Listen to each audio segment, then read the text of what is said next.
प्रिय मित्रों, आज हम सब औचित्य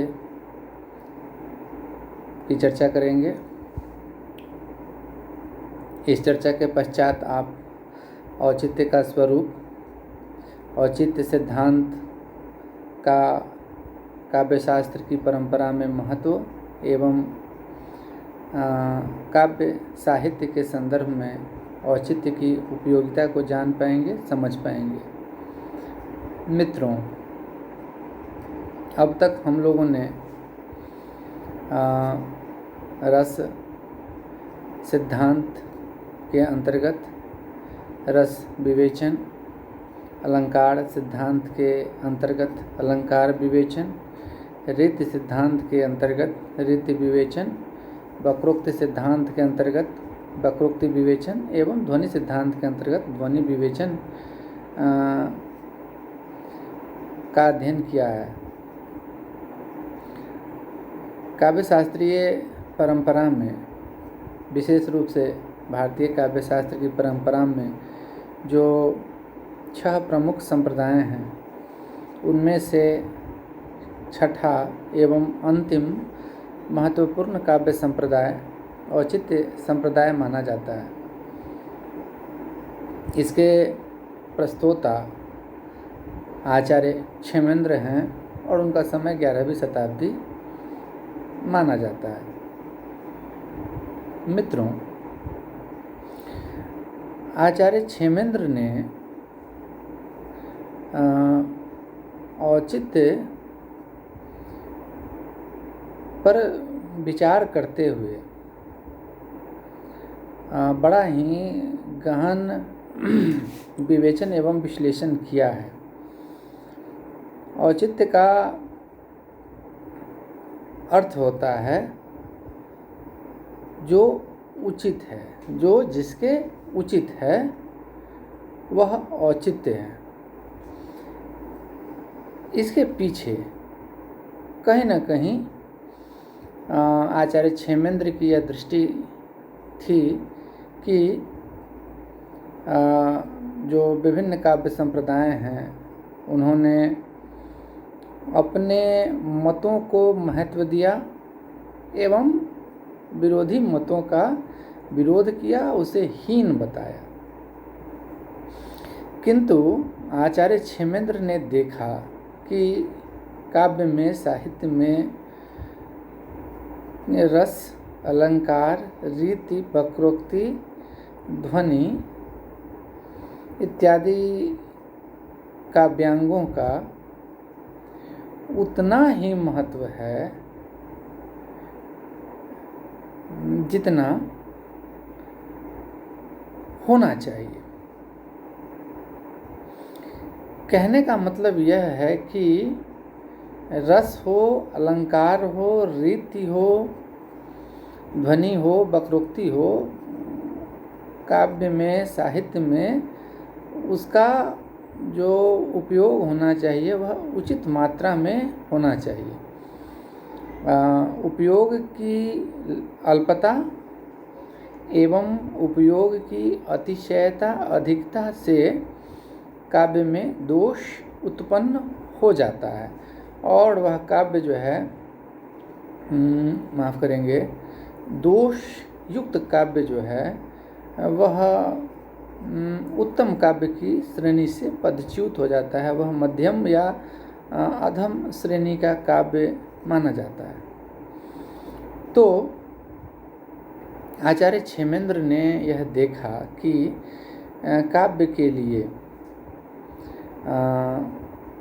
उसके सौंदर्य में वृद्धि एवं भाव में वृद्धि एवं उसके पोषक के लिए रस, अलंकार, रीति, वक्रोक्ति, ध्वनि इत्यादि का समान महत्व है। कमोवेश जहाँ पर जिसकी उपस्थिति उचित मात्रा में होनी चाहिए, वहाँ पर अगर उसकी उपस्थिति उचित मात्रा में है काव्य में, साहित्य में, तो वह काव्य उच्च कोटि का काव्य माना जाता है। यही दृष्टि आचार्य क्षेमेंद्र के औचित्य सिद्धांत के मूल में है। मित्रों, जब हम औचित्य सिद्धांत की बात करते हैं तब हमें यह स्मरण रखना चाहिए कि औचित्य स्वयं में कोई काव्य सिद्धांत नहीं है। औचित्य में कुछ भी आचार्य क्षेमेंद्र ने नई बात नहीं की है। वास्तव में औचित्य सिद्धांत के द्वारा आचार्य क्षेमेंद्र ने जो पूर्व के जो 5 काव्य संप्रदाय हुए हैं, रस संप्रदाय, अलंकार संप्रदाय, रीति, वक्रोक्ति एवं ध्वनि संप्रदाय इत्यादि में समभाव किया है। उनमें एक समन्वय स्थापित करने का प्रयास किया है। तो यह ध्यान में रखना चाहिए हम लोगों को कि औचित्य स्वयं में एक काव्य संप्रदाय नहीं है, नवीन या नूतन काव्य संप्रदाय नहीं है। वास्तव में आचार्य क्षेमेंद्र ने एक समन्वयवादी संतुलित दृष्टि से काव्यांगों का काव्य में उचित एवं संतुलित उपयोग होना चाहिए, इस पर औचित्य सिद्धांत के द्वारा प्रकाश डाला है। मित्रों, अब हम थोड़ा सा हम लोग जो काव्य में औचित्य की जो चर्चा होती है उस पर विचार कर लेते हैं। तो मित्रों, हम देखते हैं कि आचार्य क्षेमेंद्र से पूर्व औचित्य का प्रयोग पूर्ववर्ती आचार्यों ने, आचार्य भरत, भामह, दंडी, कुंतक, आनंदवर्धन और अन्य परवर्ती आचार्यों ने भी, जिनमें महिम भट्ट का स्थान भी प्रमुख है, उन लोगों ने काव्य दोष के संदर्भ में औचित्य का प्रयोग किया है। और जो काव्य में उचित नहीं है, जिसका काव्य में औचित्य नहीं है, उसे उन्होंने अनौचित्य कहा है। यानी कि जो अनौचित्य है वह काव्य दोष के रूप में आया है, और इस दृष्टि से जो औचित्य है वह काव्य के लिए जो उपयोगी गुण हैं, काव्य के जो उपयोगी अवयव हैं, काव्य के जो संतुलित जो उपयोगी तत्व हैं, उनको औचित्य माना था। विशेष रूप से आगे चल कर के आचार्य आनंदवर्धन ने अपने ग्रंथ ध्वन्यालोक में ध्वनि विवेचन पर तो गहन विवेचन, विश्लेषण, चिंतन, मनन आचार्य आनंदवर्धन ने किया ही था, किंतु उन्होंने औचित्य तत्व पर भी बड़ा ही विशद एवं व्यापक विवेचन, विश्लेषण किया है। इस रूप में जब हम देखते हैं तो हम पाते हैं कि वास्तव में औचित्य का बड़ा भी व्यापक विवेचन, विश्लेषण आचार्य आनंदवर्धन के द्वारा किया गया है। अब हम लोग संक्षेप में जो आचार्य आनंदवर्धन ने जो औचित्य के जो भेद किए हैं उन पर एक दृष्टि डाल लें। तो मित्रों, आचार्य आनंदवर्धन ने औचित्य 6 प्रकार के माने। आचार्य आनंदवर्धन की दृष्टि में औचित्य जो है वह 6 प्रकार का होता है। उसके अंतर्गत हम लोग देखते हैं कि जो पहला औचित्य है, औचित्य का जो पहला भेद या प्रकार है वह है रस औचित्य, दूसरा अलंकार औचित्य, तीसरा गुण औचित्य, चौथा संघटना औचित्य, पांचवा प्रबंध औचित्य एवं छठा रीति औचित्य। मित्रों, जो औचित्य का जो पहला भेद या प्रकार है वह है रस औचित्य। रस विवेचन के संदर्भ में, रस विवेचन के समय हम लोगों ने यह देखा था कि काव्य में रस की स्थिति उत्पन्न होने के लिए जो उसके अंग हैं, स्थायी भाव, विभाव, अनुभाव, संचारी भाव, उनका उचित मात्रा में योग होना चाहिए। इसके साथ ही जो सहृदय है उसको उस रस की उचित मात्रा में प्रतीति या अनुभूति भी होनी चाहिए। तो उसके लिए जो उचित हो, सहृदय दर्शक, श्रोता, पाठक की दृष्टि से रस की जो अनुभूति है, रस की जो प्रतीति है, वो पूर्णता को प्राप्त करे, उसके लिए रसोचित्य होना आवश्यक है। अगर रस की उचित मात्रा में प्रतीति नहीं होगी, रसाभास या रसभंग की स्थिति उत्पन्न हो जाएगा, तो वहाँ हम कह सकते हैं कि रस औचित्य न होकर के रस अनुचित्य का भाव उत्पन्न हो जाएगा। और रस औचित्य का भाव जो है वह एक प्रकार का काव्य दोष माना जाता है। उससे जो सहृदय है उसको रसास्वादन में बाधा पड़ती है। इस संदर्भ में मित्रों एक बड़ा ही अच्छा जो दोहा कवि वृंद ने लिखा है रस औचित्य के संदर्भ में कि नेकी पै फीकी लगे बिन अवसर की बात, जैसे वर्णत वीर को रस सिंगार न सुहाग। बात अच्छी है किंतु वह अच्छी नहीं लगती है अगर उसका जो स्थिति, समय, परिस्थिति उसके अनुकूल नहीं हो। तो रस औचित्य का जो संबंध है वह जो रस निर्माण की जो प्रक्रिया है उसके साथ साथ जो उसका समय है और जो उसकी स्थिति है उससे भी माना जाना चाहिए, उससे भी होता है। जो दूसरा जो औचित्य का जो भेद आचार्य आनंदवर्धन ने किया है वह है अलंकार औचित्य। मित्रों, अलंकार जो है काव्य का शोभा कारक धर्म माना गया है और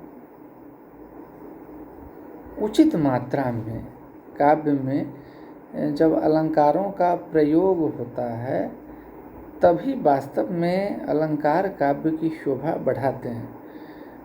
कवि केशवदास ने यद्यपि जाति सुलक्षणी सुवर्ण सरस सुवृत भूषण बिनु न विराजई कविता वनिता मित कह करके जो है अलंकार का महत्व बहुत अधिक बढ़ा दिया है।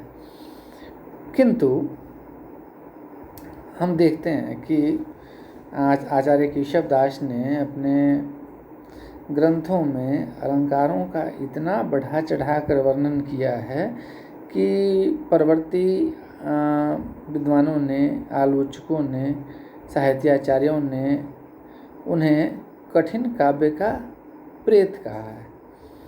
कहने का मतलब यह है कि अलंकारों का काव्य में उचित मात्रा में सहभाव होना चाहिए। कवि बिहारी की जो नायिका है वह भूषण भार संभालिए क्यों ही तन सुकुमार वाली बात कि नायिका की जो अवस्था है और उससे बहुत अधिक अगर उसमें उसको आभूषण से लाद दिया जाए, कहने का तात्पर्य यह है कि आवश्यकता से अधिक आभूषण किसी को पहना दिया जाए तो उससे भी उसका सौंदर्य जो है वह क्षीण हो जाता है, बाधित हो जाता है और वहाँ पर जो है अरुचि और सौंदर्य का भाव उत्पन्न हो जाता है, वहाँ पर फिर सौंदर्य में बाधा उत्पन्न हो जाती है। काव्य में भी ठीक यही स्थिति काम करती है कि अगर आवश्यकता से अधिक, ज़रूरत से अधिक अलंकारों का प्रयोग होता है तो निश्चित रूप से वहाँ पर काव्य सौंदर्य में बाधा पहुँचती है।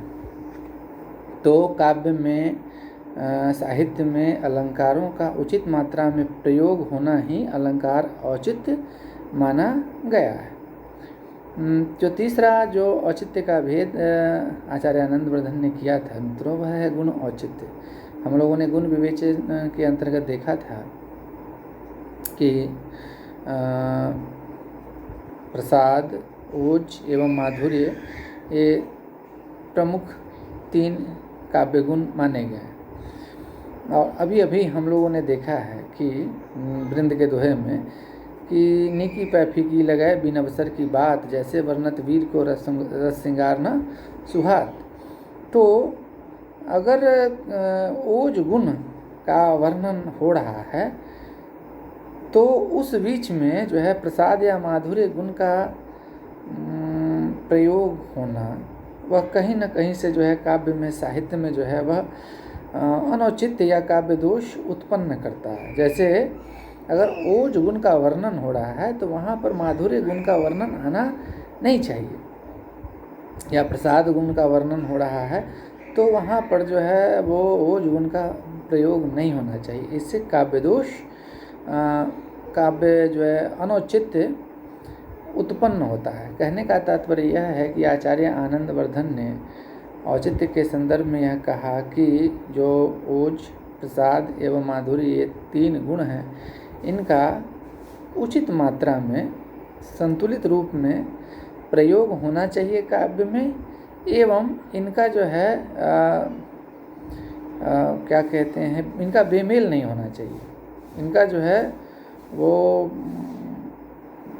इनको मिक्स नहीं होना चाहिए, इनको मिलना नहीं चाहिए।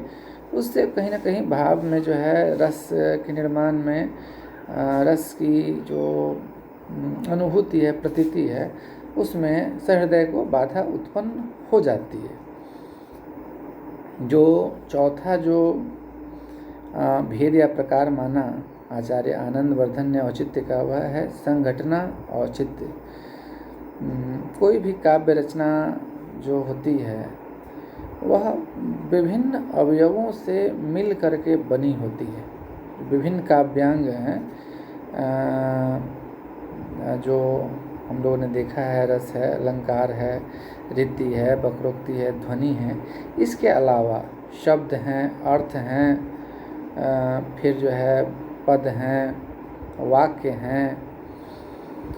तो इनका जो है काव्य में इनकी उचित संघटना होनी चाहिए, इनका उचित अनुपात में प्रयोग होना चाहिए। देश काल एवं वातावरण के अनुरूप भाषा है, इसके बिना जो है वह जो काव्य रचना है, वह जो साहित्य है, वह उत्तम कोटि का साहित्य नहीं माना जाता है। कहने का तात्पर्य यह है कि अगर कोई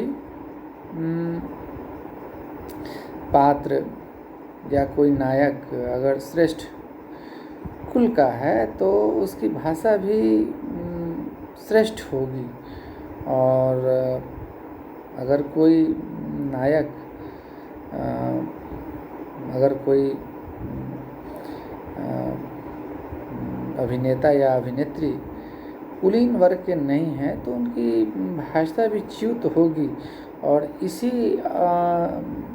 संदर्भ में जो उनसे जो जुड़े हुए जो विभिन्न काव्यांग होंगे, उनका उचित मात्रा में जो है काव्य रचना में समन्वय, संतुलन और सहभाव होना चाहिए। उससे अगर उचित मात्रा में हुआ तो संघटना के द्वारा काव्य में सौंदर्य का सृजन होता है, और अगर अनुचित्य उत्पन्न हुआ तो निश्चित रूप से वहाँ काव्य दोष उत्पन्न हो जाता है। जो 5वां भेद आचार्य आनंदवर्धन ने किया था औचित्य का, वह था मित्रों प्रबंध औचित्य। प्रबंध का जो विधान है वह औचित्यपूर्ण होना चाहिए। उसके अभाव में जो कोई काव्य रचना है, अगर वह पूरी तरह से व्यवस्थित एवं प्रबंधित रूप में प्रस्तुत नहीं की जाती है तो निश्चित रूप से जो उसका उद्देश्य है, रचनाकार कवि का अपनी रचना के माध्यम से, काव्य रचना के द्वारा जो उसका जो उद्देश्य है, सहृदय को, पाठक को, श्रोता को, दर्शक को जिस रूप में लाभ पहुंचाना, वह नहीं पहुंच पाता है। तो प्रबंध औचित्य भी एक बहुत ही महत्वपूर्ण काव्य औचित्य माना जाता है। जो अंतिम औचित्य जो माना आचार्य आनंदवर्धन ने मित्रों, वह था रीति औचित्य। रीति का विवेचन हम लोगों ने पूर्व के अध्यायों में किया है, माफ़ करेंगे। रीति विशिष्ट पद रचना को कहते हैं, जो गुणों से युक्त होती है। विशिष्ट पद रचना रीति विशेषो गुणात्मा। आधुनिक अर्थ में रीति जो है वह शैली के लिए प्रयुक्त होती है। तो शैली वर्णन की जो प्रणाली है, जो भावों को रसाभिव्यक्ति का जो माध्यम है, वह जो है औचित्यपूर्ण होना चाहिए। उसके अभाव में निश्चित रूप से जो है वह काव्य जो है वह अभिष्ट फल प्रदान नहीं करता है। जैसे हम लोग समझ सकते हैं मित्रों कि राम जो हैं वह धीरोदात्त नायक हैं, और उनकी जो शैली है, उनकी जो अभिव्यंजना शक्ति है, उनका जो वाक् कौशल है, उसमें हम समुद्र की गहराई पाते हैं। राम जब बोलते हैं तो लगता है कि उनके कथन के पीछे जो है समुद्र सी गंभीरता, समुद्र गांभीर्य जो है छुपा हुआ है। किंतु लक्ष्मण की जो बोली है उसमें हम थोड़ी बहुत व्यग्रता पाते हैं, थोड़ा क्रोध पाते हैं, और इस रूप में हम कह सकते हैं कि जो काव्य रचना है उसमें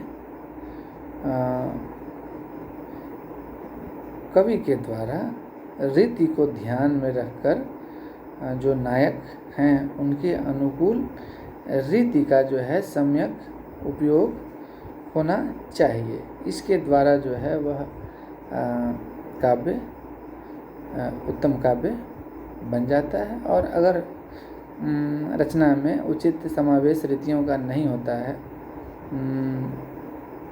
जो गौड़ी वैदर्भी एवं जो मैथिली रीति है, माफ़ करेंगे, जो पांचाली रीति है, प्रमुख रीतियाँ वैदर्भी, गौड़ी एवं जो पांचाली रीति हैं, उनका उचित मात्रा में काव्य में समावेश होना चाहिए। इससे काव्य का सौंदर्य बढ़ जाता है। अब मित्रों, आचार्य आनंदवर्धन के रीति के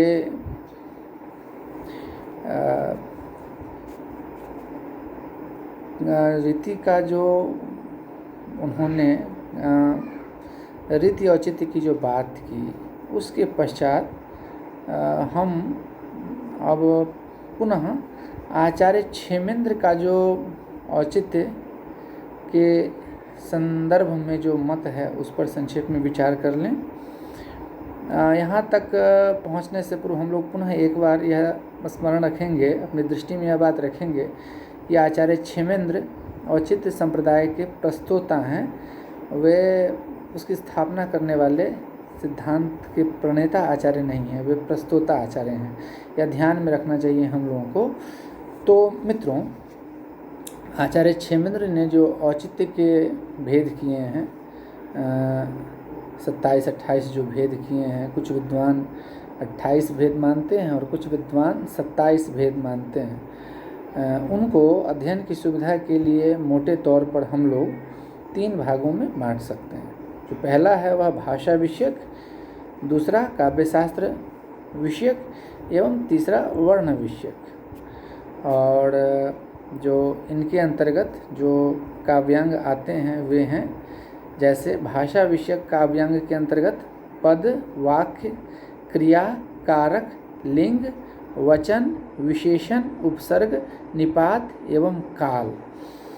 काव्य में इनका भाषा संबंधी उचित उपयोग, संतुलित उपयोग होना चाहिए और इसे हम भाषा औचित्य भी कह सकते हैं। भाषा एवं उसके अंग संबंधी औचित्य कह सकते हैं।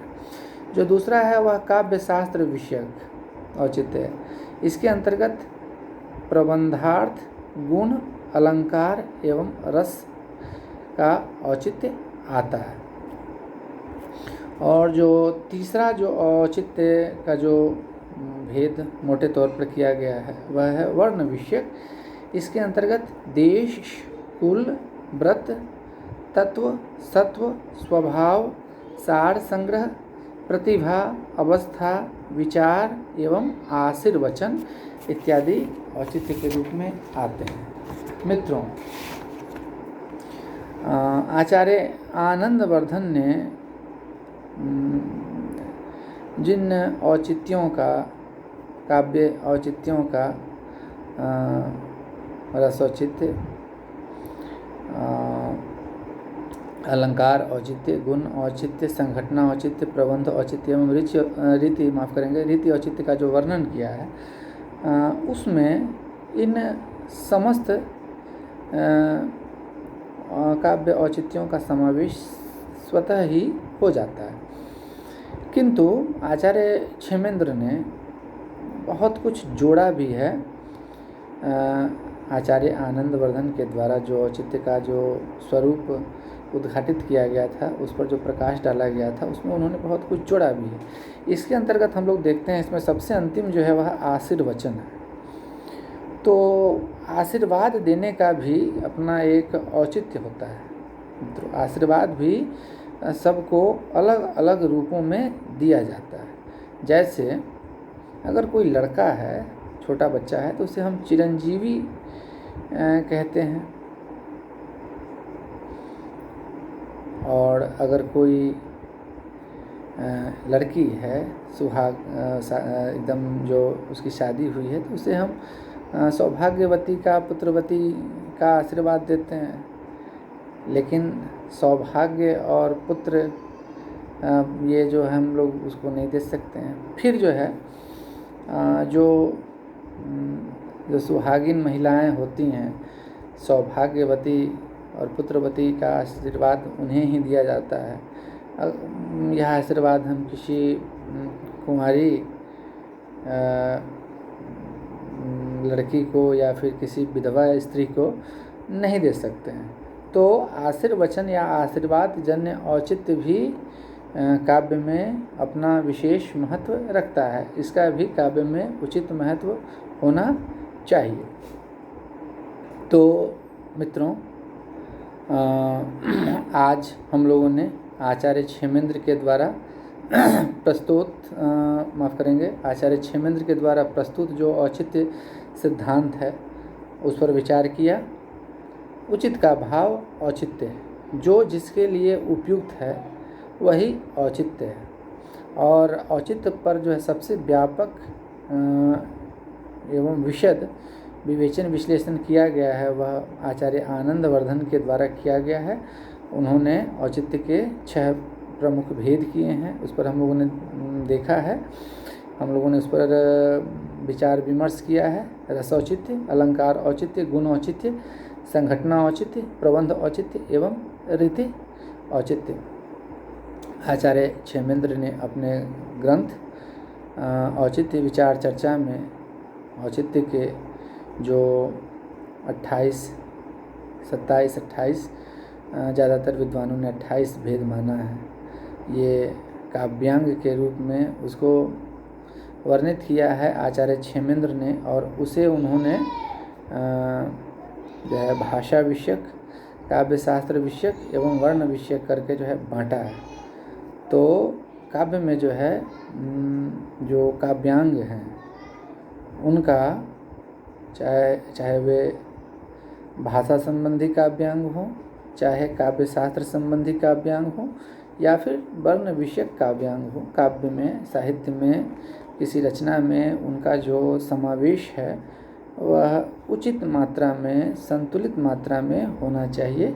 यही औचित्य सिद्धांत का मूलाधार है, यही औचित्य सिद्धांत की मूल स्थापना है। समन्वयवादी संतुलित दृष्टि आचार्य क्षेमेंद्र की रही है कि काव्य में जो है सभी अंगों का, उपांगों का संतुलित मात्रा में, उचित मात्रा में सम्मेलन होना चाहिए, सहभाव होना चाहिए, उपस्थिति होनी चाहिए।